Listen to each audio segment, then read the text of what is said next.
있는 사람은 누구인가. 의인은 주께서 구길하셔서 그 안을 함께 동행하시네. 그래서 무엇을 하든지 그 사람은 번성하겠네.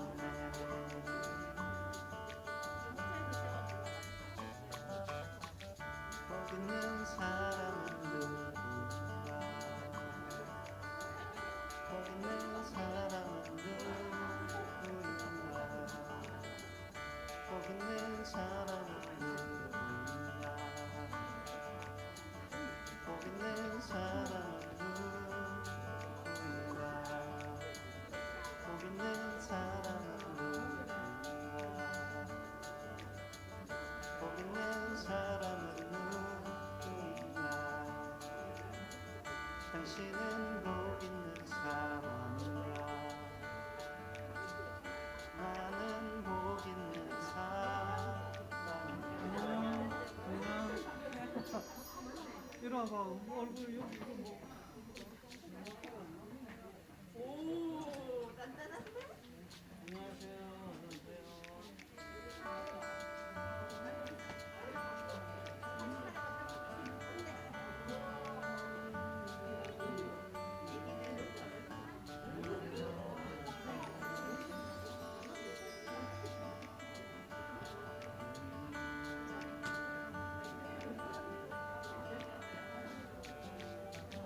복 있는 사람은 누구인가. 복 있는 사람은 누구인가. 자기네 죄를 쫓지 않는 사람, 주인의 길을 서지 않는 사람, 자리에 앉지 않는 사람, 그 사람이 복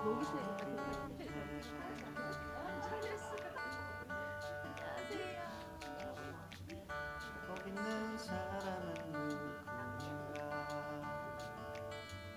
복 있는 사람은 누구인가.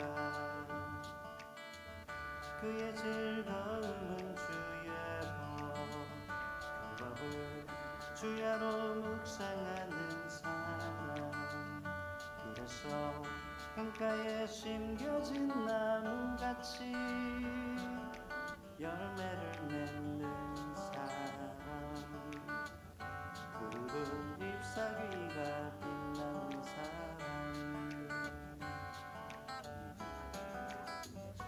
그러나 아기는 그렇지 않네.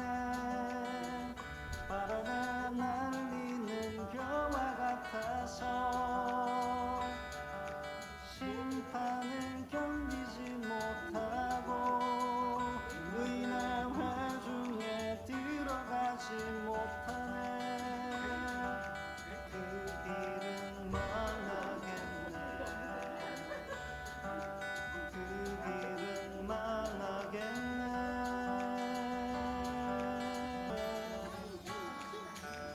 복 있는 사람은 누구인가. 복 있는 사람은 누구인가.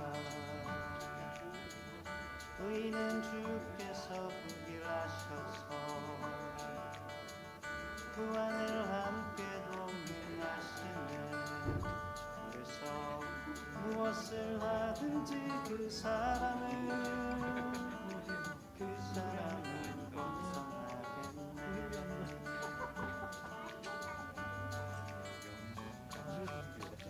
복 있는 사람은 누구인가. 복 있는 사람은 누구인가. 복 있는 사람은 누구인가. 복 있는 사람은 누구인가. 복 있는 사람은 누구인가. 복 있는 사람은 누구인가. 당신은 복 있는 사람인가. 나는 복 있는 사람.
풍성교 여러분 반갑습니다.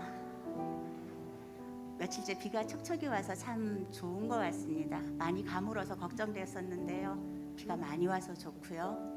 아침에 밖에 나가보니까 보셨죠? 안개가 확 가려워서 눈앞에 아무것도 보이지 않더라고요. 이렇게 문득 찬양이 떠올랐습니다. 안개가 날 가리워. 그죠? 그래서 내 믿음 흔들리려 할 때 2절에 가면 주님은 산 같아서 여전히 그 자리에 있네 라는 가사가 있습니다. 아무것도 안 보여서 진짜 없는 것처럼 한 발을 내디디기가 너무 불안할 때 있잖아요. 그런데 안개가 걷히면 여전히 그 자리에 계시다는 것, 그것은 산이 자기 마음대로 왔다 갔다 하는 존재가 아니라 항상 그 자리에 있다는 걸 아는 것, 그리고 그것을 안개가 걷혔을 때 봤던 그 경험이 캄하고 어두고 뭔가 보이지 않는 그 순간에도 우리가 흔들리지 않게 해주는 것 같습니다. 주님은 산 같아서 그 자리에 계신 분인 것, 눈앞에 보이지 않는 때가 있다 할지라도 여전히 그 자리에 계신 것, 우리가 그것을 믿음으로 붙들고 그렇게 나아갔으면 좋겠습니다. 우리 사도신경으로 신앙 고백 드리도록 하겠습니다.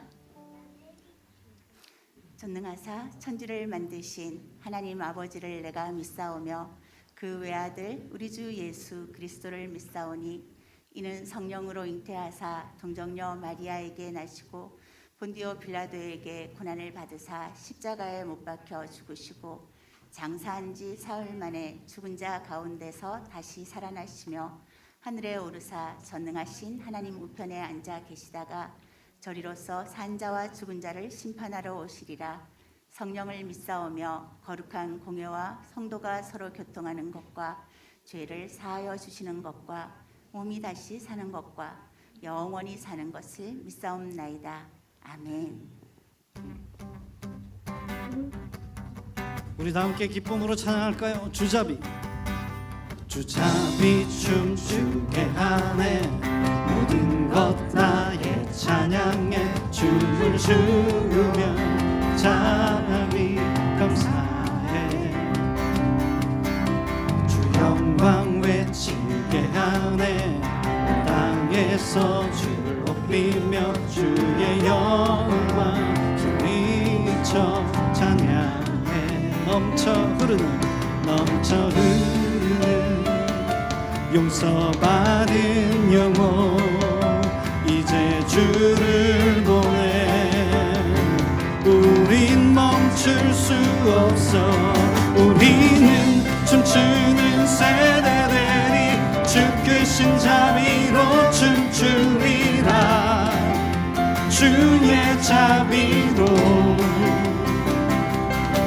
주 영광 외치는 세대들이 놀라운 주 영광 외치리라 주의 영광에 주잡이 춤추게 해 주잡이 춤추게 하네 모든 것 나의 찬양에 춤을 추며 자비 감사해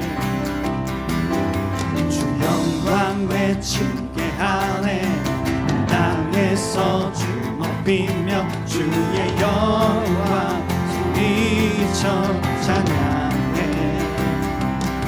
넘쳐 흐르는 용서받은 영혼 이제 주를 보내 우린 멈출 수 없어 우리는 춤추는 세대들이 주 크신 자비로 춤추리라 주의 자비로 주 영광 외치는 세대들이 놀라운 주 영광 외치리라 주의 영광에 넘쳐 흐르는 용서받은 영혼 이제 주를 보내 우린 멈출 수 없어 우리는 춤추는 세대들이 주 크신 자비로 춤추리라 주의 자비로 주 영 지는 새를 내리 놀라운 주 영광 외치리라. 주의 영광이 할렐루야 할렐루야. 살아계신 주 지금 이기시고 무덤에서 일어나 살아계신 주님 영원히 계시네. 그는 알파와 오메가 또 처음과 나중 죄악의 저주 끊고 완전한 자유 주셨네. 부활하신 어린 양 영원히 계시네. 할렐루야. 살아계신 주 죽음 이기시고 무덤에서 일어나 살아계신 주님 영원히 계시네. 그는 알파와 오메가 또 처음과 나중 죄악의 저주 끊고 완전한 자유 주셨네. 부활하신 어린 양 영원히 계시네. 할렐루야. 살아계신 주. 저를 따라서 소리쳐 볼까요? 헤이호. 여러분 헤이호. 소리 높여. 헤이호 헤이호 헤이호. 다같이 헤이호 헤이호. 주의 자비하심과 헤이호 주의 은혜로 헤이호 나는 영원히 춤추리. 주의 자비가 내려와. 주의 자비가 내려와 내려와. 주의 자비가 꽃빛같이 주의 자비가 내려와 나를 건네. 주의 자비가 내려와. 주의 자비가 내려와 내려와. 주의 자비가 꽃빛같이 주의 자비가 내려와 나를 건네. 헤이호 헤이호. 주의 자비하심과 헤이호 주의 은혜로 헤이호 나는 영원히 춤추리. 주의 자비가 내려와. 주의 자비가 내려와 내려와. 주의 자비가 봄비같이 주의 자비가 내려와 나를 건네. 주의 자비가 내려와. 주의 자비가 내려와 내려와. 주의 자비가 봄비같이 주의 자비가 내려와 나를 건네. 다같이 헤이호 헤이호. 주의 자비하심과 헤이호 주의 은혜로 헤이호 나는 영원히 춤추리. 헤이호 헤이호. 주의 자비하심과 헤이호 주의 은혜로 헤이호 나는 영원히 춤추리. 나는 영원히 춤추리. 마지막으로 나는 영원히 춤추리. 할렐루야. 주의 자비가 이곳에 넘쳐납니다. 주의 은혜가 이곳에 가득합니다. 그 주님을 찬양합시다.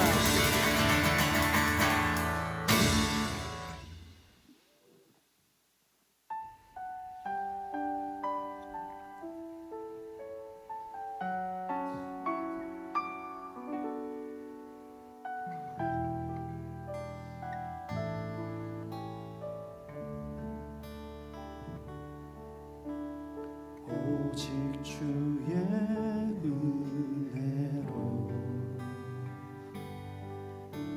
지금 여기 서 있네. 한없는 견해 한없는 찬양 내 영혼 예배드리네.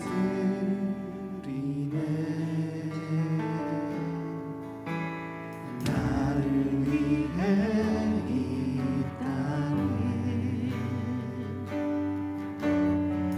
오신 주의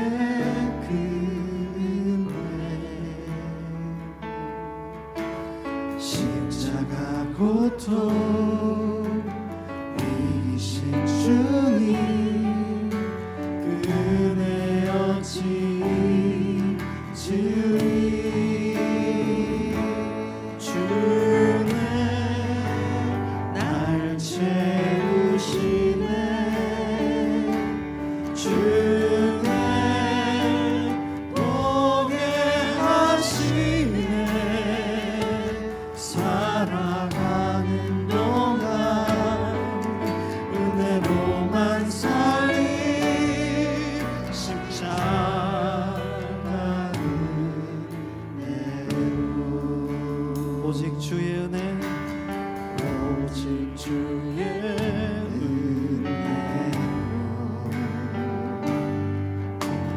지금 여기 서 있네. 한없는 경배 한없는 찬양 내 영혼 예배드리네.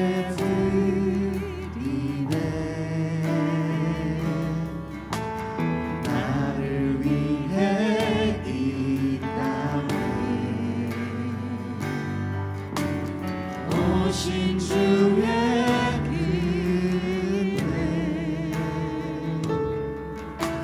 십자가 고통 이기신 주님 그 은혜 어찌 잊으리. 주는 날 채우시네. 주는 보게 하시네. 살아가는 동안 은혜로만 살리 십자가 은혜. 주내 날 채우네. 주내 날 채우시네. 주내 보게 하시네. 살아가는 동안 은혜로만 살리 십자가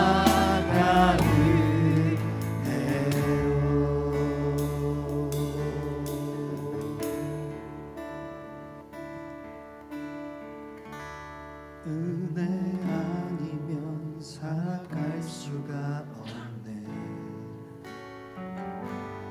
호흡마저도 다 주의 것이니 세상 평안과 위로 내게 없어도 예수 오직 예수뿐이네.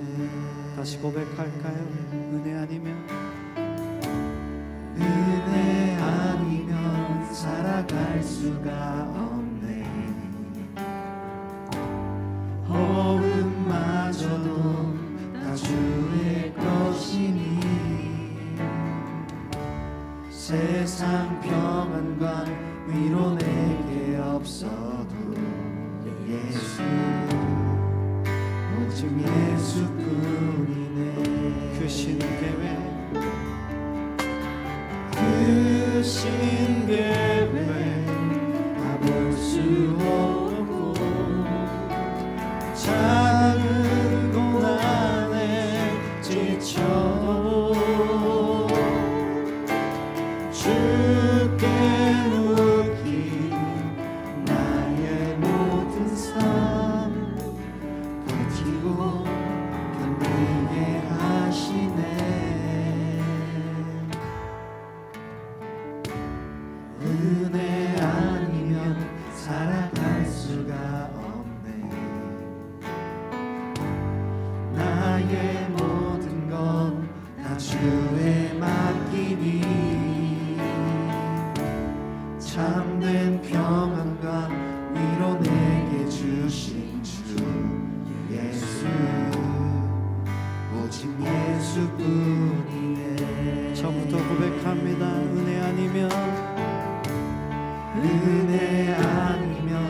살아갈 수가 없네.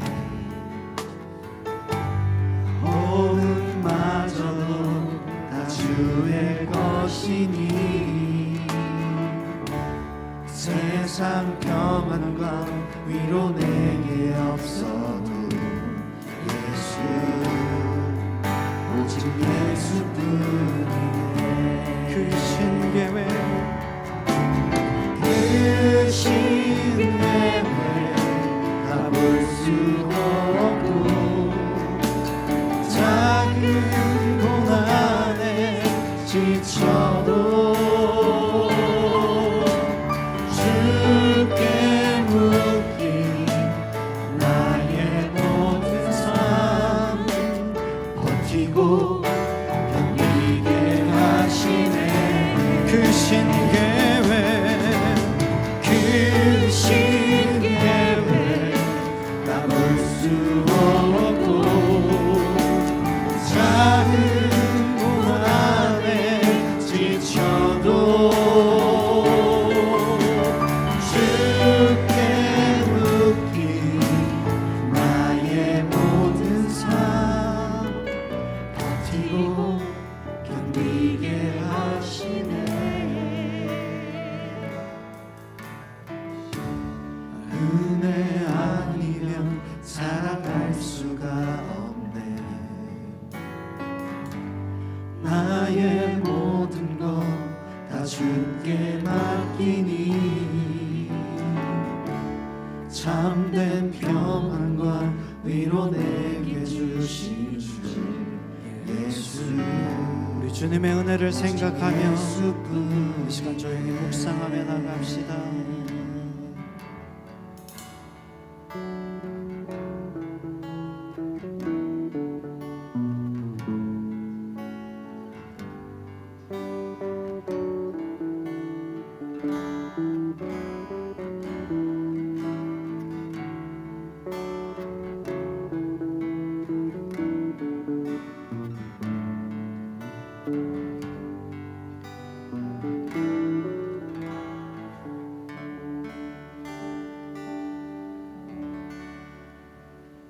사랑이 많으신 하나님, 오늘도 기쁜 마음으로 하나님 앞에 예배 드릴 수 있어 감사드립니다. 세상과 씨름하며 분주했고 또 세상의 죄를 분별하지 못하고 알고도 모르고 짓는 죄 속에 힘든 한 주를 보내고 주님 앞에 나아왔습니다. 이 시간이 한 주의 삶을 회개하고 말씀의 은혜로 거듭나 다시 한 주를 그리고 인생을 살아가는 힘이 되는 시간이 되게 하소서. 세상 속에서 하나님 나라의 백성으로 살아감이 힘듭니다. 아버지의 뜻을 채 깨닫지 못한 채 내 생각이 내 마음이 온통 나를 지배하고 세상의 유혹이 달콤한 삶입니다. 인내를 온전히 이루라. 너희로 온전하고 구비하여 조금도 부족함이 없게 하려 함이라. 야고보서 1장 4절의 말씀을 붙잡고 세상에서 살아가지만 인내가 힘들고 하나님의 시간과 때를 기다리는 게 힘이 듭니다. 세상을 이기고 주님의 약속과 하나님 나라를 사모하는 굳은 믿음이 되게 하소서. 사람이 마음으로 자기의 길을 계획할지라도 그의 발걸음을 인도하시는 이는 여호와이시니라. 잠언의 말씀으로 모든 저희 앞날과 매 순간이 걱정과 염려가 아닌 앞서 가시고 계획하시는 주님의 멋진 계획을 기대하고 기다리는 인생이 되게 하소서. 힘듦 속에서도 습관처럼 감사를 먼저 찾게 하시고 주님을 내 소구의 주인으로 온전히 삶아 흔들림 없고 주님의 자녀로 바로 선 저희 되게 하소서. 오늘 드리는 은혜와 기쁨의 찬양이 아버지를 만나게 하고 목사님이 선포하시는 말씀이 인생의 길이 되게 인도하소서. 여기 모인 많은 자녀들의 기도를 들으시고 위로해 주시고 온전한 인내로 아버지의 인도하심을 감사로 기다리는 굳건한 믿음 주소서. 언제나 넘어질 때 붙잡아 주셨고 인도해 주셨던 신실하신 예수님의 이름으로 기도드립니다. 아멘.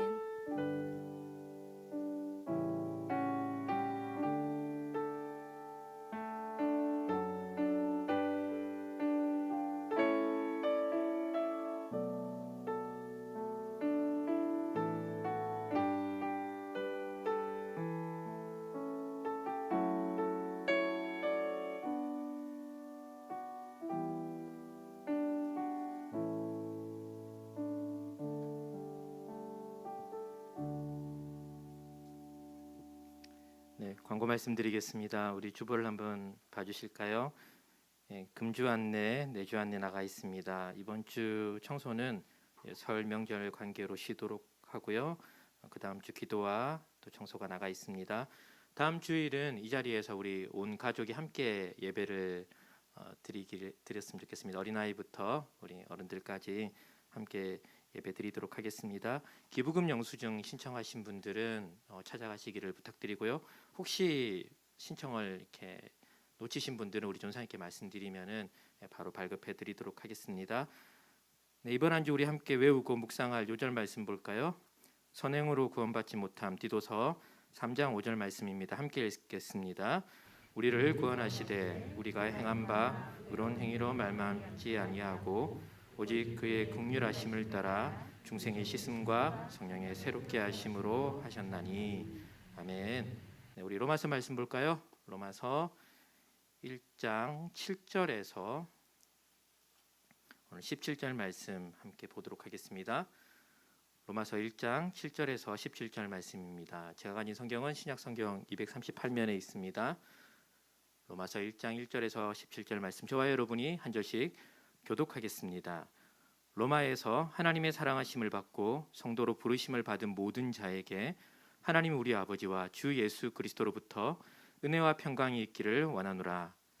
먼저 내가 예수 그리스도로 말미암아 너희 모든 사람에 관하여 내 하나님께 감사함은 너희 믿음이 온 세상에 전파되게 되도다. 내가 그의 아들의 복음 안에서 내 심령으로 섬기는 하나님이 나의 증인이 되시거니와 항상 내 기도에 쉬지 않고 너희를 말하며 어떻게 하든지 이제 하나님의 뜻 안에서 너희에게로 나아갈 좋은 길 얻기를 구하노라. 내가 너희 보기를 간절히 원하는 것은 어떤 신령한 은사를 너희에게 나누어 주어 너희를 경고하게 하려 함이니 내가 너희 가운데서 너희와 나의 믿음으로 말미암아 피차 아니함을 얻으려 합니다. 형제들아, 내가 여러 번 너희에게 가고자 한 것을 너희가 모르기를 원하지 아니하노니 이는 너희 중에서도 다른 이방인 중에서와 같이 열매를 맺게 하려 함이로되 지금까지 길이 막혔도다.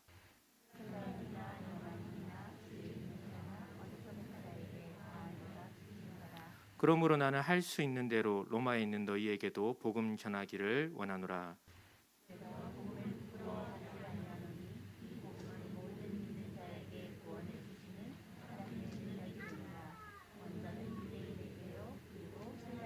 함께 읽을까요? 복음에는 하나님의 의가 나타나서 믿음으로 믿음에 이르게 하나니 기록된 바 오직 의인은 믿음으로 말미암아 살리라 함과 같으니라.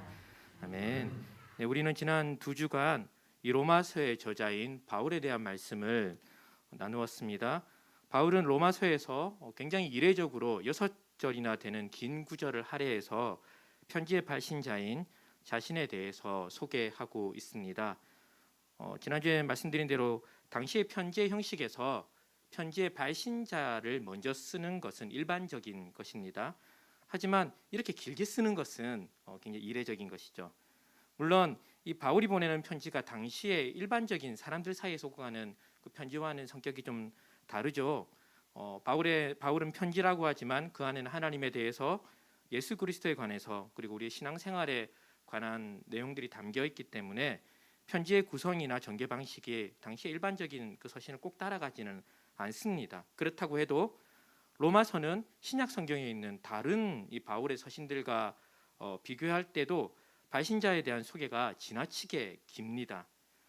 우리는 이것을 통해서 편지를 쓰는 이 바울과 편지를 받는 이 로마 교회와 두 양측의 사이를 짐작해 볼 수 있습니다.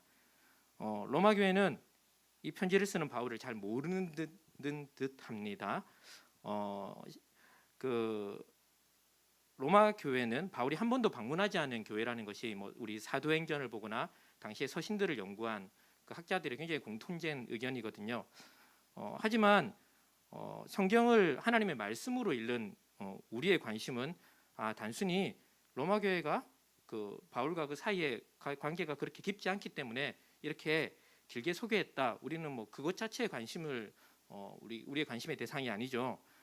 바울은 자신을 그렇게 길게 소개할 때 그 바울의 소개 안에 이 로마 교회에 대한 그의 마음이 담겨 있는 것이 실제로 우리의 관심사입니다. 왜냐하면 이 바울의 마음 안에는 이 서신을 하나님의 말씀으로 우리에게 주셨기 때문에, 이 바울의 마음 안에는 우리를 향한 하나님의 말씀이 담겨 있기 때문에 우리는 거기에 관심을 가지는 것이죠. 우리는 지난 두 번의 설교에서 바울의 마음이 복음에 향해 있고, 그리고 그 복음의 중심에는 예수 그리스도가 있다는 것에 대해서 지난 두 주간 살펴보았습니다. 1장 1절 말씀 볼까요? 우리 함께 읽으면 좋겠습니다. 읽겠습니다. 예수 그리스도의 종 바울은 사도로 부르심을 받아 하나님의 복음을 위하여 택정함을 입었으니, 바울은 자신을 예수 그리스도의 종이라고 소개합니다. 더 높은 권위로부터 보냄을 받은 사도라고 말합니다. 자신은 하나님의 복음을 위하여 택정함을 입었다고 말합니다. 우리는 이 표현에서 좀 주목해야 될, 오늘 제가 좀 주목하고 싶은 것은 이 표현들이 모두 그의 삶과 관련이 되어 있는 표현이라는 것입니다. 바울은 복음이나 예수 그리스도에 대해서 어떤 이론을 지금 말하고 있지 않는 것이죠. 물론 우리 2절부터 4절 지난주에 본 대로 보면 바로 이어서 성경적이고 신학적인 표현들이 나오지만, 그는 이 모든 것들이, 이 성경적이고 신학적인 모든 어떤 이론이나 그런 것, 지식이 자신의 삶과 어떻게 연관되어 있는지를 먼저 말하고 있는 것입니다. 이것은 어떤 정해진 순서를 따라서 말하는 것이 아닙니다. 그러니까 복음을 말할 때 가지고 있는 어떤 모범적인 답안을 따라서 바울이 이렇게 말하는 것이 아니라, 바울이 자신을 소개할 때 그의 마음에서, 입에서 먼저 저절로 툭 튀어나오는 말이 바로 이 표현들입니다. 실제로 우리는 모두 이런 식으로 자신에 대해서 말해요. 잘 모르는 사람, 내지는 늘 봤다가도 만나면은 얘기할 때 뭘 얘기합니까? 지금 현재 자기가 하고 있는 것, 그죠? 내가 중요하게 여기고 관심 가지고 있는 것을 우리가 먼저 이렇게 자연스럽게 나오게 되어 있잖아요. 때때로 집에 가서 이불킥을 하긴 하지만, 내가 왜 얘기했을까 그러긴 하지만, 이게 사람이 자연스러운 방식입니다. 우리에게 있는 복음, 우리가 믿는 예수 그리스도, 하나님은 이런 것입니다. 하나님에 대해서, 예수님에 대한 성경적인 지식, 신학적인 이론은 말 그대로 지식이나 이론으로 우리의 생각과 머리에 머물러 있을 수 있는 것이 아니라는 것이죠. 하나님, 예수 그리스도의 복음은 우리의 인생에 영향력을 거지는 것이 너무 당연합니다. 하나님을 믿고 예수 그리스도의 복음을 믿는 사람은 오늘 바울의 표현에 의하면 자신을 그분의 종이라고 스스로 정의하기도 하고요. 나의 인생은 그분으로부터 보냄받은 사도로 사는 것이라고 정의하기도 합니다. 여러분이 대단한 표현이라고 제가 두 주째 얘기하고 있습니다. 우리에게는 무엇이든지 선택할 수 있는 자유가 있죠. 우리 모두에게 있습니다. 어떤 사람이든지 다 있습니다. 내 삶을 내 뜻대로 결정할 수 있는 권한이 다 있는 우리는 자유자임에도 불구하고 그리스도께 나의 삶에 내가 살고 죽는 것에 결정적인 권한을 맡겨드리는 것이 그리스도인입니다. 이것이 종이라는 뜻이거든요. 종은 누구의 뜻을 따라 삽니까? 주인의 뜻을 따라 사는데, 특별히 종이라는 그 신분은 그 삶의 생사 여탈권을 누가 가지고 있는 겁니까? 주인이 가지고 있는 것이죠.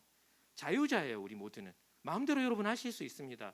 오늘 교회 누가 혹시 이렇게 등 떠밀어서 오신 분이 있다면은 복 받으실 겁니다. 네.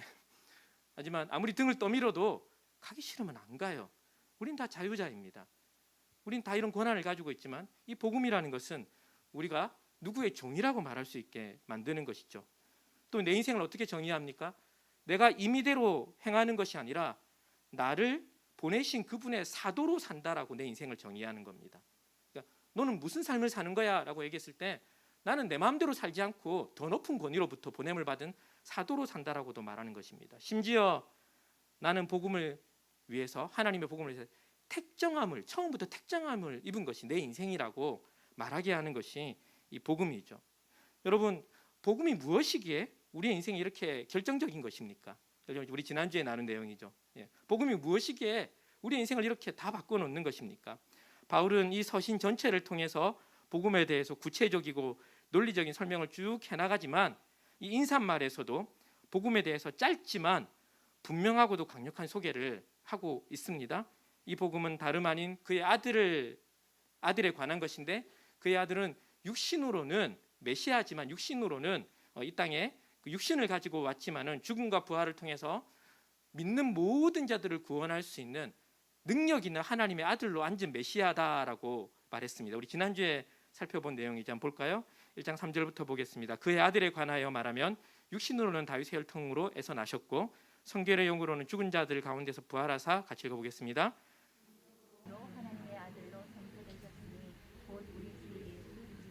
네, 이 두 절은 예수 그리스도에 대한 바울의 함축적이면서도 결정적인 고백입니다. 그는 이 예수님에 대한 이 고백에 그 삶을 걸었습니다. 주 예수 그리스도라고 말하잖아요. 예, 걸었습니다. 사랑하는 여러분, 우리의 삶을 걸 수 있는 예수 그리스도에 대한 고백이 저와 여러분에게 있기를 축원합니다. 예수님 이런 분이다라고 내가 말할 수 있고요. 그것에 내 삶을 걸 수 있는 그런 고백이 우리에게 있었으면 좋겠습니다. 저는 개인적으로 이런 단정적인 말을 사용하는 것을 그리 좋아하지 않습니다. 소심해서 그렇기도 하고요. 제가 실제로는 알고 있는 많은 것들이 시간이 지나고 나니까 굉장히 얕게 알고 있었고, 심지어 진리를 제대로 알지 못한 채 알고 있었다는 것이 시간이 지날수록 많이 이렇게 드러나는 것을 보면서 저는 무엇인가 이렇게 단정적으로 말하는 것이 굉장히 좀 무섭습니다. 하지만 예수 그리스도가 우리의 삶을 걸 수 있는 분이라는 것은 너무 분명합니다. 그분은 우리의 인생을 다 걸어도 되는 분입니다.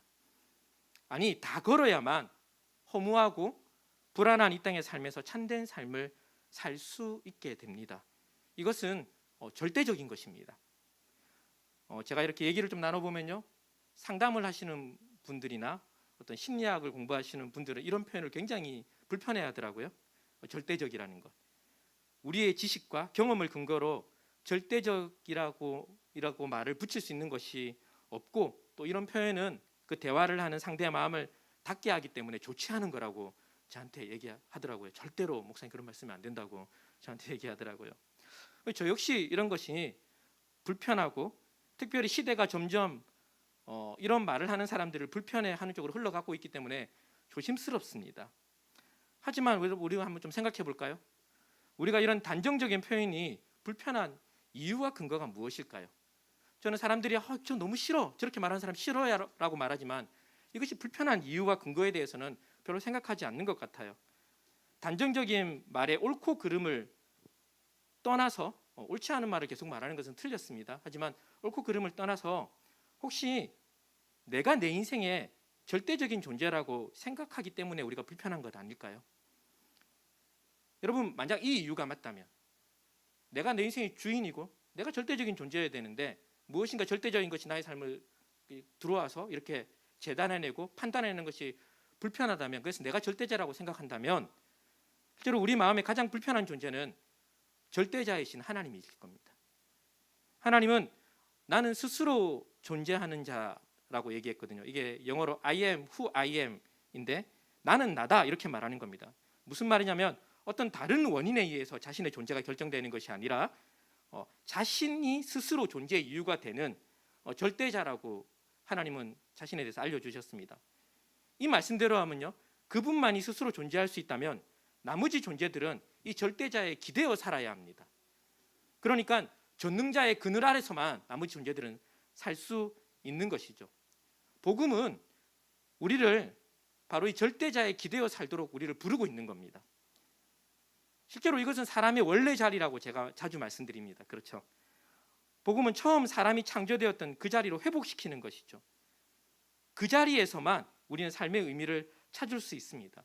복음의 핵심인 예수 그리스도의 존재와 사역이 결국 우리를 어디로 데려가냐면요, 절대자이신 전능자의 그늘 안으로 우리를 데려가서 그 안에 머물도록 하는 자리로 우리를 부르고 있는 겁니다.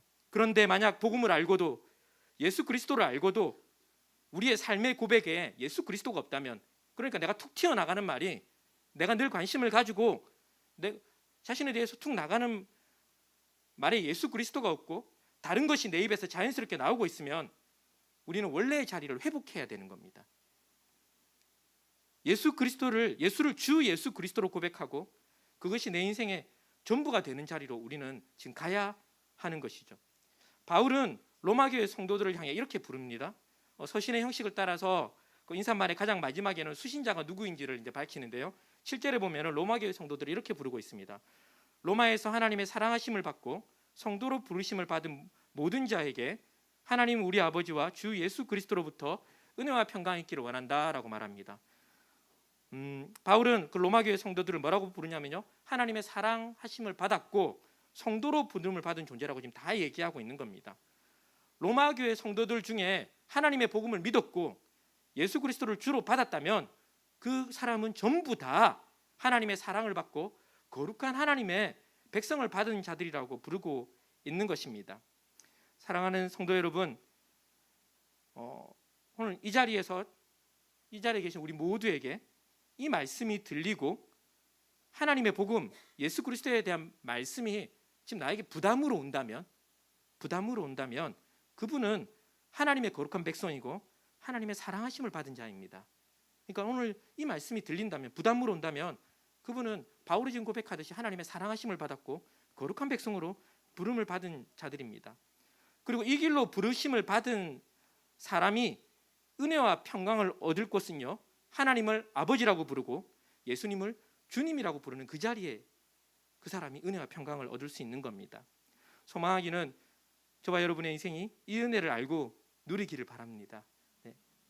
우리가 어떤 자리에 있든지 내가 하나님의 사랑을 입었고 내 거룩한 성도로 부르심을 받았다. 그래서 하나님을 나의 아버지라고 부르고 예수님을 나의 인생의 절대적인 주라고 부르는 데서 은혜와 평강이 있는 것을 누렸으면 좋겠습니다. 네. 이어지는 8절부터는 이제 본론으로 들어가기 전에 바울이 로마 교회 성도들을 향해서 감사와 기도의 제목을 나누는 일종의 서론의 내용들이 이렇게 쭉 나오고 있습니다. 바울은 먼저 로마 교회 성도들이 믿음을 가진 것에 대해서 하나님께 감사하고 있습니다. 1장 8절입니다. 먼저 내가 예수 그리스도로 말미암아 너희 모든 사람에 관하여 내 하나님께 감사하는 것은 같이 읽어볼까요?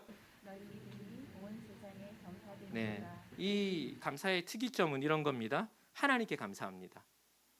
예수 그리스도로 말미암아 너희 모든 사람에 관하여 내 하나님께 감사하죠. 여러분, 믿음을 가진 것은 누구입니까? 로마 교회 사람들이잖아요. 로마 교회 성도들이잖아요. 근데 믿음을 주시는 분이 누구시냐면요, 하나님이시기 때문에 이렇게 감사하는 겁니다. 여러분, 너무 중요합니다. 내 의지가 믿음의 핵심이 아닙니다. 수동적으로 되라는 이야기는 아닙니다. 여러분, 적극적으로 믿으셔야 하는데요.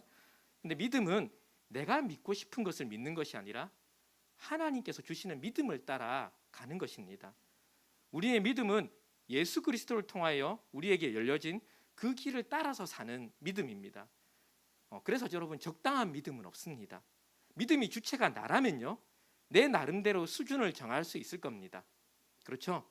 예. 믿음이 주체가 나라면 나는 내 상황을 보니까, 요즘은 내 컨디션을 보니까 내가 나는 요 정도 좀 믿으면 되겠다, 이렇게 할 수 있을 겁니다. 주체가 누구라면요, 나라면요. 근데 믿음은 하나님께서 주시는 것이고 예수 그리스도께서 열어준 그 길을 따라가는 것이기 때문에 이렇게 할 수 없습니다. 우리의 믿음의 근원이 하나님이시기 때문에 우리의 믿음은 하나님께서 주시는 그 믿음만큼 자라가야 하는 것이죠. 9절부터는 로마 교회를 향한 바울의 기도 내용이 나오는데요. 여기를 좀 자세히 보겠지만 여기에는 기도의 구체적인 내용은 없고요. 바울 자신이 이 로마 교회 성도들을 향해서 쉬지 않고 기도하는 것에 대해서 하나님이 내 증인이라는 말이 나오고 있습니다. 9절을 볼까요? 내가 그의 아들의 복음 안에서 내 심령으로 섬기는 하나님이 무엇이라고요? 나의 증인이 되시거니와 항상 내 기도에 쉬지 않고 너희를 말한다라고 되어 있습니다. 여기도 특이한 것이 기도에 대한 무슨 기도를 했는지 내용이 아무것도 없습니다. 그리고 그 자신의 증인이 되시는 하나님을 내가 어떻게 섬기고 있는지 오히려 더 길게 이야기하고 있어요. 바울은 하나님을 어떻게 섬긴다고 얘기합니까? 두 가지를 말합니다. 심령으로 섬긴다, 복음 안에서 섬긴다, 이렇게 말을 하고 있죠. 복음 안에서는 바울이 하나님을 섬기는 어떤 방식, 어떤 범주를 이야기하는 것 같습니다. 그는 복음을 전하는 것이 하나님을 섬기는 것이라고 이야기하고 있는 것 같아요. 심령으로라는 것은 좀 해석이 분분하긴 하지만 이런 것입니다. 바울의 내면의 가장 깊은 곳, 그러니까 그의 영혼 깊은 곳, 인격을 말하는 것, 인격의 가장 중심을 말하는 것입니다. 그러니까 바울은 다른 것 때문에 하나님을 섬기는 것이 아닙니다. 자기 내면의 가장 깊은 곳에서부터 복음에 대한 매임을 가지고, 복음에 대한 마음을 가지고 그 심령으로 하나님을 섬긴다라고 이야기를 하고 있습니다. 말씀드린 대로 기도의 구체적인 내용이 밝혀지지 않습니다. 단지 하나님을 증인으로 내세울 만큼 한 번 자신이 쉬지 않고 한 번도 가보지 않은 교회를 위해서 기도하고 있다는 사실만 알려주고 있습니다. 그리고 이어지는 10절에 가면요, 어떻게 될지 모르지만 하나님이 허락하시면 로마 교회에 갈 수 있기를 기도하고 있다라고 이야기를 하고 있죠. 지금 여기서 우리는 바울의 굉장히 조심스러운 태도를 지금 보고 있는 겁니다. 바울은 다른 서신의 이 부분에서요, 굉장히 구체적인 칭찬을 합니다.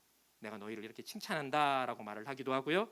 또 자신이 어떤 내용으로 구체적으로 기도하고 있는지를 말해서 이 편지를 받는 교회에 내가 지금 어떤 부분에 관심을 가지고 있는지를 넌지시 알려주는 역할들을 보통 서신의 이 역할에서 하고 있거든요. 하지만 여기에는 구체적인 칭찬도 없고요. 그리고 내가 너에게 하고 싶은 구체적인 말도 없습니다. 10절을 시작할 때 어떻게 하든지라고 되어 있는데요. 이게 헬라어 성경을 보면 가정법도 하나 나오고요. if라는 가정법도 하나 나오고요. 그리고 뭐 어떻게 하든지 또 이제라도 이러면서 이게 다 뭔가 주춤거리고 불확실하고 조심스러운 말을 지금 던지고 있거든요. 이것은 이 교회에 대한 바울의 조심스러우면서도 탈권위적인 모습을 보여주고 있는 것입니다. 분명한 것은 이겁니다. 내가 기도하고 있고 너희에게 꼭 가고 싶다, 이것만 말하고 있는 겁니다. 그리고 나면 11절에는요, 바울이 로마 교회를 그렇게 가고 싶은 이유에 대해서, 목적에 대해서 밝힙니다. 내가 너희 보기를 간절히 원하는 것은, 같이 읽어보겠습니다.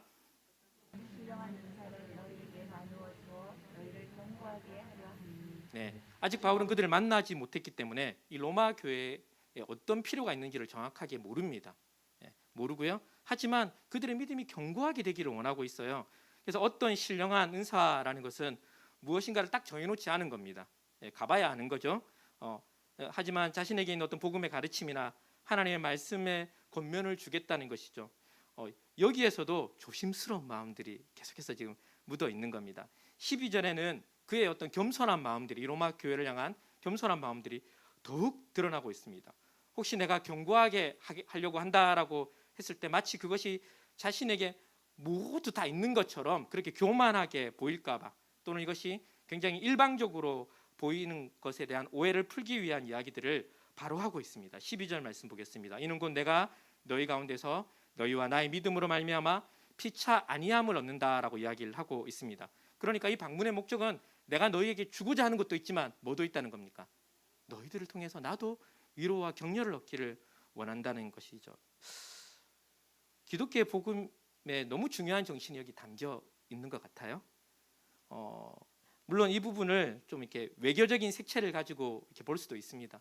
한 번도 보지 못한 사람들에게 함부로 이렇게 접근하지 않고 그들이 자신을 잘 받아들일 수 있도록 조심 접근하는 것도 있지만은, 바울의 이 마음에는 이 마음은 진심일 뿐 아니라, 내가 너희를 통해서 위로를 받기를 원한다는 것은 진심일 뿐 아니라 기독교 복음의 핵심을 보여주는 겁니다. 여러분, 우리의 믿음이라는 것은 하나님의 선물이고 예수 그리스도의 십자가를 통하지 않고는, 즉 하나님이 주시지 않으면은 어떤 사람도 스스로 가질 수 없는 것이 우리의 믿음입니다. 맞습니까? 네. 그래서 우리에게 이 믿음의 영역에서, 믿음이 결국 삶이니까요, 우리의 삶의 영역에서 다른 사람보다 먼저 된 것이 있다면 그것은 하나님이 주시는 선물인 동시에 그 사람의 사명인 겁니다. 그래서 성도는 언제든지 겸손해야 합니다. 성도는 그리스도의 장성한 분량까지 자라가야 하기에 자신이 가지고 있는 건 선물이고 또 사명일 뿐 아니라, 현재 아무리 자신이 뭘 가지고 있다고 해도 자신은 더 자라가야 하는 존재이기 때문에 언제든지 누구를 통해서든지 은혜를 받고 자라가야 한다는 마음을 가져야 하는 것이죠. 성도가 위기에 빠질 때가 언제인 줄 아십니까? 성도는 언제 위기에 빠지냐면요, 자신에게 있는 굉장히 지금 중요한 것을 잃어버려서 삶의 한 부분이 무너져서 성도가 위기에 빠지는 것 같지는 않습니다. 성도는 언제 위기에 빠지냐면, 자신에게 있는 어떤 경험, 지식, 지혜, 사역, 심지어 사회적인 지위나 부, 무엇이든지 그것으로 인해서 지금 내 삶이 적당하다고 생각하고 하나님의 은혜가 간절하지 않을 때가 바로 성도가 위기에 빠질 때입니다. 요즘은 그렇기도 한 것 같습니다. 마음이 되게 슬프고 힘들면은 또 꼼짝을 안 해요. 네, 요즘은 우리가 이제 굉장히 자기 마음의 관심들을 많이 가지기 때문에 무엇이든지 하나님의 은혜가 간절하지 않을 때 성도의 위기입니다. 여러분, 우리는 적당하게 그 자리에 머물러 있을 수 있는 존재가 아닙니다. 스스로 그렇게 버텨낼 수 있는 존재가 아닙니다. 은혜라는 것이 그런 것이고 믿음이라는 것이 그런 겁니다. 은혜가 없으면 우리는 아무것도 아닌 존재가 당장 됩니다. 왜냐하면 은혜가 내가 스스로 쟁취한 것이 아니기 때문에 그렇습니다. 은혜가 빠져나가면요, 그 사람은 그 이전에 무엇을 했든지, 어떤 것을 가졌든지, 심지어 사회적으로 어떤 자리에 앉았든지 관계없이 하나님의 은혜가 빠지면 그 사람은 예수 믿기 이전의 상태로 그대로 돌아갑니다, 여러분. 그 상태에서는요, 하나님과 상관없이 그냥 세상의 것을 쫓아가는 거예요. 세상의 것을 쫓아가는 거예요. 실제로는 자신을 쫓고 있는 것이지만 그게 세상을 쫓아가는 것이거든요. 악한 것을 쫓는 것입니다. 은혜가 없으면 성도는 바로 그 자리로 가는 겁니다. 그래서 성도는 언제든지 자신이 믿음이 은혜가 그런 것인 줄 알면 하나님에 대해서 간절해야 되는데, 이 간절함이 떨어지는 것이, 없어지는 것이, 괜찮다고 생각하는 것이, 내가 이 정도면 이제 적당하다라고 생각하는 것이, 내가 더 예수 열심히 믿지 않아도 이 정도면 괜찮다고 그 자리에 있다면은 그 사람은 뭔가 유지하고 있는 것이 아니라 심각한 위기의 자리로 가고 있는 것이거든요. 여러분, 바울은 자신이 복음을 맡은 자로 말씀을 가르치고 권면하고 사람들을 세워가지만 그는 어떻게 생각하냐면요, 그 자신은 여전히 격려받아야 하고 위로받아야 하고 성장해야 하고 성숙하는 사람이라는 것을 잊지 않는 것이죠. 20세기의 영적인 거장인 존 스토트는 이 부분에 이렇게 주석을 달고 있습니다. 이와 같이 줄 뿐 아니라 받고, 가르칠 뿐 아니라 배우며, 격려할 뿐 아니라 격려받으려고 애쓰는 그와 같은 겸손한 마음을 지닌 목사를 두고 있는 회중은 복이 있다라고 말을 하고 있습니다. 이건 비단 목회자에게만 해당되는 말은 아닐 것입니다. 성도들이 이런 모습을 가지고 있는 그 교회가 복이 있는 겁니다.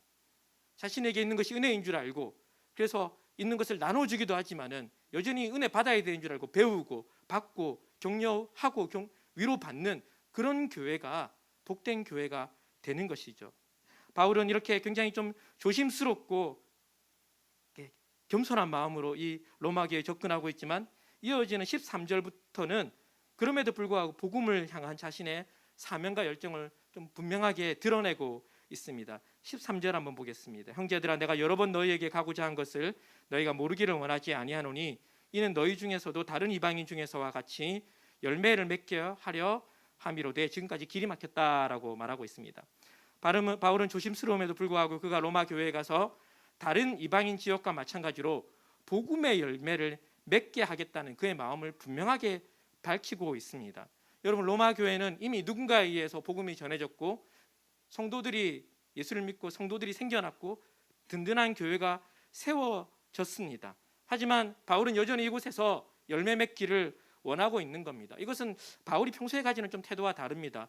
여러분, 바울은 남의 터 위에 집을 세우지 않겠다고 말하거든요. 무슨 얘기냐면 자신의 사역은 언제든지 아무도 복음을 전하지 않은 곳에 가서 하겠다는 것이 바울의 일반적인 지론이고 원칙임에도 불구하고 그는 지금 로마 교회에 너무 가고 싶다라고 이야기를 하면서 그곳에서 복음의 열매를 거두고 싶다라고 말하는 것이죠. 두 가지 마음이 있는 것 같아요. 복음이라는 것이 한 번 전해진 것으로는 충분하지 않는다는 겁니다. 이미 말씀드린 대로 믿음은 계속해서 성장해야 하는 그 사역이 남아있기 때문에 그 사역을 하겠다는 것이고요. 또 하나는 이 로마라는 것이 굉장히 중요한 곳이기 때문에 그곳에서 여전히 예수를 믿지 않는 사람들에게 복음을 전하겠다는 그의 마음이 있는 겁니다. 그러니까 지금 바울의 마음에는 여전히 복음으로 인해서 불타는 마음이 있는 겁니다. 하나님을 섬기고 싶다는 그 마음 가장 깊은 것에서부터 있는 그 열정들이 지금 불타고 있는 것이죠. 14절 한번 보겠습니다. 같이 한번 읽어볼까요? 헬라인이나 15절 같이 읽겠습니다. 그러므로 나는 여러분, 바울의 마음이 좀 느껴지십니까? 바울은 지금 이 교회를 한 번도 가보지 못했기 때문에 물론 들은 이야기들이 있지만은 이 사람들에게 무엇을 줘야 될지 명확하지도 않고요. 어떤 말을 해야 될지도 알지 못하는 교회이지만 여전히 그는 그 교회를 생각할 때마다 그 마음 안에서 복음에 대한 마음들이 지금 불타고 있는 겁니다. 여러분, 이상하지 않습니까? 여러분, 이상하지 않습니까? 네. 저기에 지금 가서 내가 어떻게든지 여러 번 가고 싶었고 지금도 내가 가고 싶다라고 그 조심스러운 표현을 쓰면서도 그렇게 가고 싶다라고 말하고 있는 겁니다. 그 중심에 무엇이 있습니까? 그는 이 복음에 대한 빚진 마음, 의무감이 있는 것 같아요.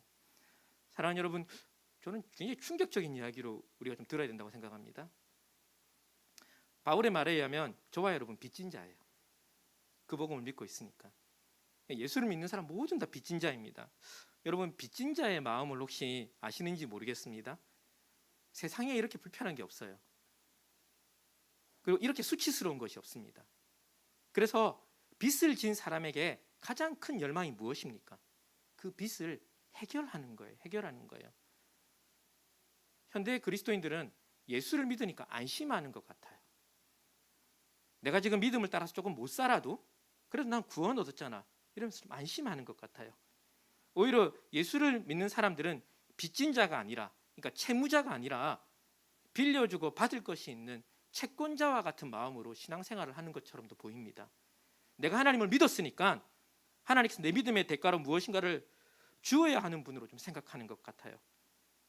채권자가 채무자에게 요구하는 듯한 마음으로 우리는 신앙생활을 하고 있지 않나, 이렇게 돌아보게 되는 것이죠. 죄송하지만 믿음의 공동체를 향해서도 이런 마음을 가지고 신앙생활을 하는 분들이 있습니다. 제가 이렇게 예상하지 못하도록 교회에 있었던 얘기를 하나 해드리겠습니다. 재밌습니다, 여러분. 기분은 별로 안 좋지만 재밌는 얘기인데요. 어떤 성도분이, 제가 그때 행정실 목사로 있을 때인데 행정실에 올라가고 우리 앞에 간사님에게 막 이렇게 큰 소리를 치고 얘기하는 거예요. 무슨 얘기를 하시는가, 이렇게 왜 그러세요 물어보니까 교회 주차장에서 봉사하는 분들이 자신을 부당하게 대했다는 겁니다. 아마도 차가 많이 들어오니까 이쪽 저쪽으로 급하게 하다 보니까 서로 좀 오해가 있었던 것 같아요. 뭐 얼마든지 있을 수 있는 일이죠. 근데 그분이 이 행정실에 올라와서 막 큰 소리로 말씀하시는데 제 귀에 탁 꽂히는 게 있었습니다. 교회에서 CS 교육을 똑바로 하라고. 제가 CS가 뭐지 찾아보니까 커스터머 서비스입니다. 그러니까 고객 응대 서비스 교육을 똑바로 하라는 겁니다. 제가 이렇게 어떻게 해야 될지 모르겠는 거예요. 그 주차장에서 봉사하시는 분들이 거의 다 이제 나이 많으신 어르신들이거든요. 그중에 경찰들도 있었습니다. 아무래도 이분들이 좀 그렇겠죠. 이렇게 습관을 따라서. 같은 성도인데 어떻게 저런 말을 할 수 있지? 저분이 교회로 오면서 이런 마음을 가졌구나라는 생각이 드는 거예요. 또 한 번은 제가 예배를 마치고 교회 앞마당을 이렇게 지나가는데 어떤 분이 이중주차를 한 차 때문에 기다리고 있는 모습을 이렇게 봤습니다. 그렇구나 하는데 마침 이중주차 하신 분이 오셨어요. 그래서 죄송하다고 하니까 그분이 왜 이렇게 차를 주차하냐고 그 다음 말이 진짜 재밌습니다. 앞마당은 새가족 전용 주차장인데 새가족 아닌 분이 왜 주차하냐고. 여러분, 이상한 걸 못 느끼십니까? 새가족은 교회 전문 용어입니다. 밖에서는 안 써요. 그러니까 이분이 다른 교회 성도였다가 이 교회로 옮겨오셨구나. 그러니까 이분이 지금 그 전까지는 교회에서 막 섬기면서 살았는데 이제 내가 새가족 됐으니까 뭐 하겠다는 겁니까? 이제 이 내 권리라는 거죠. 이제 채권자가 되셨구나. 여러분, 복음을 모르는 겁니다. 교회 공동체가 뭐 하는 된지를, 교회가 뭐 하는 데인지를 모르는 겁니다. 왜 모인지를 모르는 것이죠. 우리 모두는 복음의 빚진 자들입니다. 교회 공동체는 빚진 자들의 모임입니다. 우리는 나를 구원해 주신 하나님께 감사할 뿐 아니라 이 복음을 다른 사람에게 전해야 하는 자격 없는 자가 은혜로 받은 것에 대해서 빚진 자의 마음으로 살아야 하는 것이죠. 이 복음이 내 것이 아니라 내가 은혜로 받아서 다른 사람에게 전해줘야 된다는 마음으로 우리가 살아야 합니다. 바울이 가지는 마음이 그런 것이에요. 그래서 한 번도 보지 못한 교회를 위해서 하나님을 증인으로 내세울 만큼 기도하고 있고 그들을 사랑하고 있고 어떻게든지 그들에게 복음을 통해서 섬기려고 하고 있는 것입니다. 이것이 그가 이렇게 복음을 향해서 가지는 첫 번째 마음이고, 두 번째는 이 복음이 그에게 능력이 되었기 때문입니다. 1장 16절 같이 읽어보겠습니다. 내가 복음을 부끄러워하지 아니하노니 이 복음은 모든 믿는 자에게, 먼저는 유대인에게요. 여러분, 이 구절은 하나님의 능력을 말하고 있는데요. 시작이 독특합니다. 어떻게 시작하고 있습니까? 복음을 뭐 하지 않는다고요? 부끄러워하지 않는다라고 얘기합니다. 당시의 복음은, 그리스도의 십자가는 어리석고 수치스러운 것이었습니다. 여러분이 아시는 대로 예수님께서 죽으신 십자가 형이 그런 거예요. 당시의 사형 제도 중에 가장 잔인한 방법으로 중범죄들만 죽이는 것이 이 십자가형이었습니다. 게다가 이 예수 그리스도를 믿는다는 것은 유대인들에게는요, 초대교회 사람들이 다 유대인들이었잖아요.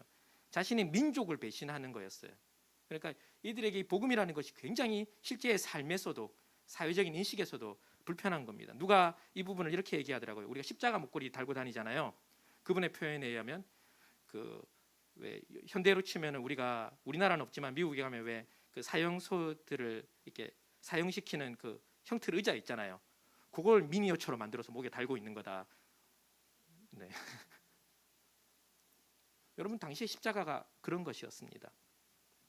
오늘날은 어떻습니까? 예수 그리스도를 믿는 것, 그래서 이 세상의 방식대로 살지 않고 복음 때문에 세상에서 손해를 보고 할 수 없이 낮은 자리에 처하는 것에 대한 저와 여러분의 생각은 어떻습니까? 어떻습니까? 여러분, 쉽지 않죠. 쉽지 않죠. 하지만 바울은 이 복음이 부끄럽지 않아요. 이 복음이 불편하지만 부끄럽지 않습니다. 왜냐하면 이 복음은 믿는 자들에게 구원을 주시는 하나님의 능력을 체험하게 하는 것이기 때문입니다. 즉, 복음은 체험해야 하는 능력입니다. 여러분, 설교의 맨 처음으로 갈까요? 우리 바울은 자신을 소개할 때 종이라고 말하고 그 삶을 이야기했던 이유가 바로 여기에 있습니다.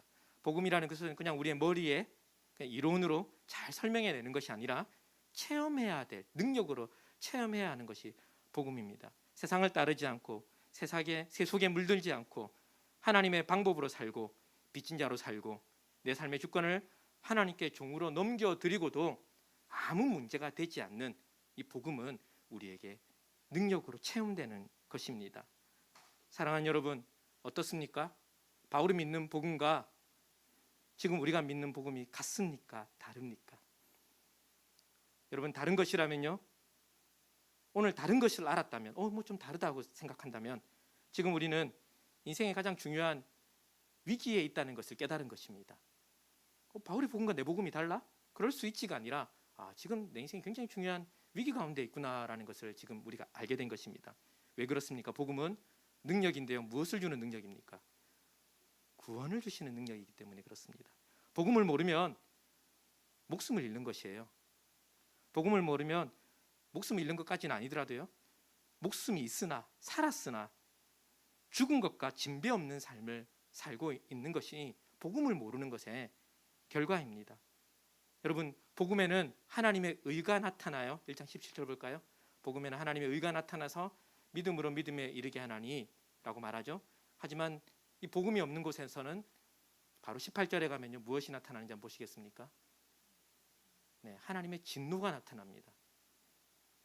중간이 없습니다. 여러분, 하나님의 진노가 불의로 진리를 막는 사람들의 모든 경건하지 않음과 불의에 대해서 하늘로부터 나타났다라고 얘기를 하고 있습니다. 여러분, 불의는 뭐 이렇게 우리가 말하는 굉장히 불법적인 행위들, 비도덕적인 행위들을 포함해서 그 마음 이런 일들을 얼마든지 할 수 있는, 자신의 만족을 위해서든지 무엇이든지 할 수 있는, 자신을 위해서 사는 삶이 불의잖아요. 여러분, 하나님이 절대자라면 그것이 떠나는 것이 불의잖아요.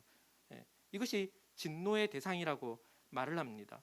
19절은 우리가 이제 다음 주에 제가 17절 한번 많이 볼 것 같지만 그 다음에 보면 이렇게 말합니다. 이는 하나님을 알만한 것이 그들 속에 보임이라라고 얘기합니다.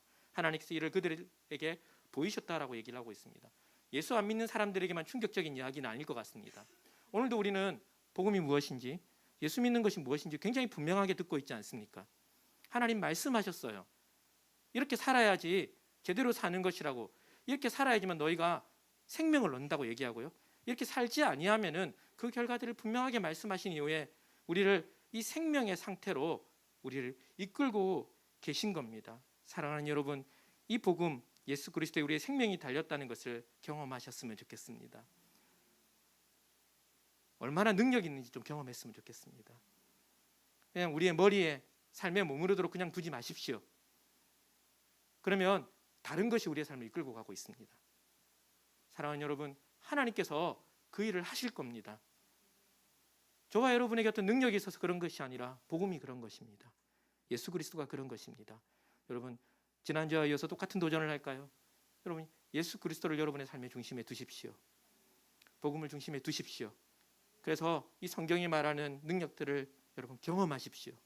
그래서 여기에 매이고도 얼마든지 기쁘고 놀라운 삶을 살 수 있는 저와 여러분이 되시기를 주님의 이름으로 축원드립니다. 네, 우리 함께 찬양하고 기도할까요?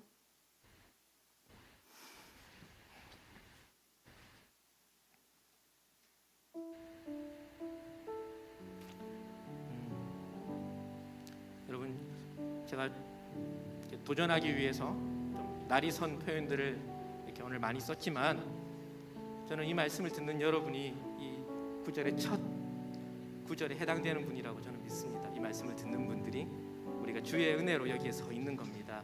여러분, 이것을 우리가 마음 깊이 고백하고, 그리고 그 은혜 안에서 우리가 능력을 경험하고 그 은혜로 모든 것이 된다라고 우리 오늘 믿음으로 고백하고 좀 결단하며 주님 앞에 나아가도록 하겠습니다.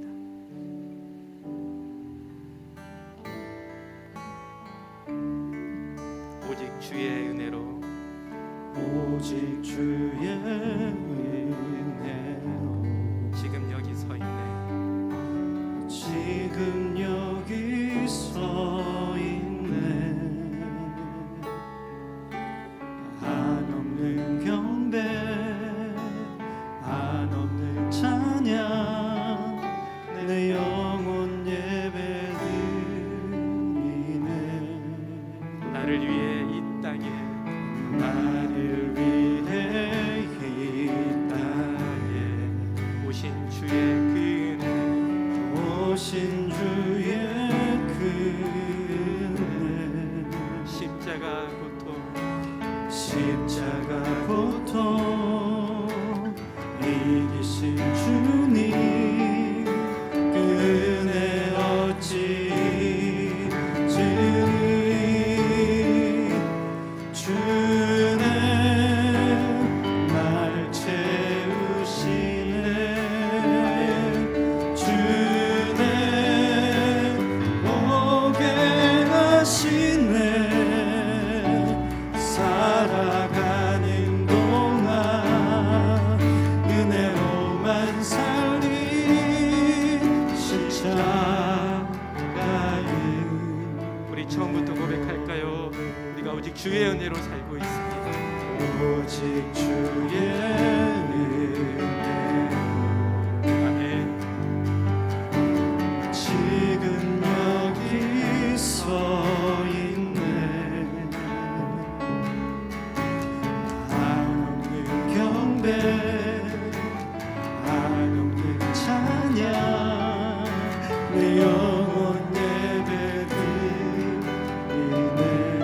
나를 위해 이 땅에, 나를 위해 이 땅에 오신 주의 그 은혜, 오신 주의 그 은혜.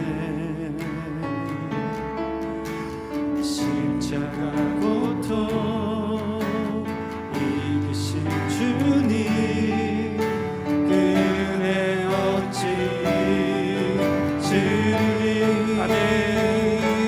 주는 날 채우시네. 주는 오게 하시네. 살아가는 동안 은혜로만 살리 십자가. 우리 한 번 더 고백합니다. 주의 날 채우시네. 주는 날 채우시네. 주는 오게 하시네. 살아가는 동안 은혜로만 살리 십자가 은혜로. 사랑하는 여러분, 우리가 지금 이 자리에 서 있는 것이 하나님의 은혜인 것을 우리가 고백했으면 좋겠습니다.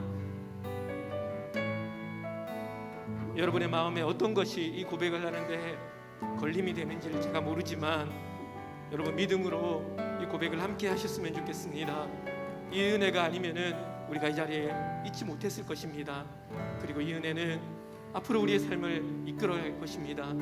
여러분, 하나님은 우리가 적당히 그냥 그런 삶을 살다가 이 땅에서 끝을 내지 않도록 그 부르심 끝까지 데려가시는 분이십니다. 여러분의 삶에 있는 어떤 것이라도 이 길을 가는데 방해되지 않고요, 오히려 우리가 믿음으로 달려갈 때, 믿음의 눈을 늘어볼 때 그것이 하나님의 은혜 가운데 나를 하나님의 영광에 이르도록 이끌어가는 것을 우리가 깨닫게 될 것입니다. 우리가 그 능력을 체험할 것이고요, 그것이 내 인생을 드라이브해가는, 내 인생을 이끌어가는 동력이 되어서 세상의 것이 있으나 없으나 관계없이 달아가는 놀라운 삶을 우리가 살게 하실 것을 믿습니다. 여러분, 오늘 이 말씀이 여러분에게 도전이 되기를 원하고요, 회복이 되기를 원하고 또 돌이키는 역사가 있기를 원합니다. 우리 시간에 우리의 마음을 하나님께 드리며 기도하며 나아가도록 하겠습니다. 기도하겠습니다. 주님 앞에 나아갑니다. 하나님, 주님, 나의 삶을 정의하고 주님, 나의 삶을 하나님 이런저런 것이라고 하나님 말하게 하는 이 세상의 수많은 음성들을 하나님 제가 내려놓습니다. 하나님, 내 안에 끊임없이 올라오는 내가 이런 것이 있어야지만 괜찮은 삶을 사는 것이라고 말하는 하나님, 나의 자아의 목소리도 내려놓습니다. 하나님 복음 안에서, 예수 그리스도 안에서 하나님 나의 삶이 해석되어지기를 원합니다. 하나님, 시간이 지날수록 분명해지는 것은 하나님 이 세상의 어떤 것들도 나를 살리지 못한다는 것입니다. 오히려 나를 더 허무하게 만들고 더 불안하게 만드는 것입니다. 하나님, 주님의 이 복음이 내게 능력이 되도록 주님 앞에 나아가기를 원합니다. 나의 삶에 이런저런 장식으로 날고 있었던 것들, 주님의 자리에 놓고 있었던 것들 하나님 내려놓고 이 복음이 나에게 능력이 되도록 하나님 복음으로 말미암아 살아가는 것이 얼마나 놀라운 것인지, 하나님 복음에 의해서 달려가는 인생이 얼마나 기쁘고 행복한 것인지를 하나님 누리게 하여 주시옵소서. 하나님, 우리의 마음에 이렇게 저렇게 걸려있는 것들 주님께서 잘 아시지 않습니까? 하나님, 그것이 우리를 망하게 하지 않는 것을 고백합니다. 하나님, 그것이 하나님께로 더욱 가까이 가게 하는 것임을 고백합니다. 하나님, 믿음의 결단들을 하게 하시고 주님 앞에 정직하게 서서 하나님의 말씀을 따라서 나의 믿음의 걸음을 옮기고 나의 삶의 결단들을 해서 하나님 하늘로부터 오는 그 영광스러운 삶을 누리며 살 수 있도록 우리 모두에게 은혜를 더하여 주시옵소서. 하나님, 주저하는, 하나님 갈등하는, 하나님 고민하는 하나님 제 인생의 문제들 앞에서 하나님, 그것이 하나님 한편으로는 이 세상의 삶이 나를 압박하는 것임을 주님 제가 정직하게 고백합니다. 하나님, 내 마음의 갈등이 내가 이 세상에서 망할까봐, 이 세상의 것들로 인해서 내가 초라하게 될까봐 하나님 제가 고민하고 있는 것을 주님 정직하게 고백합니다. 주님, 제가 이것을 이길 수 없는 것들도 고백합니다. 하나님, 주님께서 나를 부르셨을 때 하나님 허망한 것에 굴복하지 않도록, 이 허무한 것에 내 인생이 달려가지 않도록 하나님 하늘의 곳으로 나를 데려가도록 하나님께서 나를 부르셨음을 믿습니다. 하나님, 주님께서 하나님 이 일이 예수 그리스도의 십자가를 통해서 이루어졌다라고 주님 말하고 있는 이 복음 앞에 서기를 원합니다. 하나님, 우리가 고백했듯이, 하나님 우리가 몇 주 동안 나누었듯이 우리가 복음에 무지하고 예수 그리스도에 무지하기 때문에 현재는 이것밖에 되지 않다 하더라도 하나님, 오늘 정직한 마음으로 주님 앞에 나아가는 모든 분들에게 하나님 복음이 능력이 되고 우리의 삶에 평안이 되는 것을 경험케 하여 주옵소서. 주님, 다음 걸음을 걸어갈 수 있도록 하늘로부터는 은혜를 얻게 하시고 하나님 우리의 마음이 점점 시간이 지날수록 하나님 때문에 사는 것이 얼마나 놀라운 것인지 소망하고 갈망하는 인생 되게 하여 주옵소서. 주님, 소망하기는 우리 공동체가 이 은혜를 서로 갈망하고 나누고 위로하고 격려하는 공동체가 되기를 원합니다. 하나님의 은혜가 무엇인지, 복음이 무엇인지를 깊이 알아서 그렇게 서로 섬기고 사랑하고, 그래서 우리 가운데 그리스도의 이름만 높아지고 하나님의 영광만이 드러나는 하나님 그런 교회 되도록 우리에게 은혜 주시고 복 주시옵소서. 하나님, 오늘도 주님 앞에 우리 인생의 전부가 주님의 것인 줄 알아 10의 1조를 구별해서 또 한 주간의 삶을 감사하며 감사의 예물로, 주일 예물로 드린 모든 손길들 위해 주님께서 은혜 주시고 믿음 주셔서 세상이 지지 않고 하나님 영광 안에서 달려가는 하나님 복음의 능력을 더하여 주옵소서. 주님, 드리고 싶지만 여러 가지 사정으로 드리지 못하는 분들의 마음을 격려하시고 위로하시고 믿음 주셔서 주님이 험한 세상 가운데 믿음을 따라서 사는 놀라운 복을 더하여 주시옵소서. 여호와는 내게 복을 주시고 너를 지키시기를 원하며, 여호와는 그 얼굴을 내게 비추사 은혜 베푸시기를 원하며, 여호와는 그 얼굴을 내게로 향하여 드사 평강 주시기를 원하노라. 지금은 우리 주 예수 그리스도의 크신 은혜와 하나님 아버지의 말로 다 할 수 없는 그 풍성한 사랑하심과 성령님의 감화 감동 교통 충만케 하심이 이 자리에 머리 숙인 모든 주의 백성 위에 사랑하는 늘품교회 모든 성도들의 삶 위에 가정 위에 직장 위에 심령 위에 있는 모든 곳 위에 지금으로부터 영원토록 함께 있을지어다. 아멘.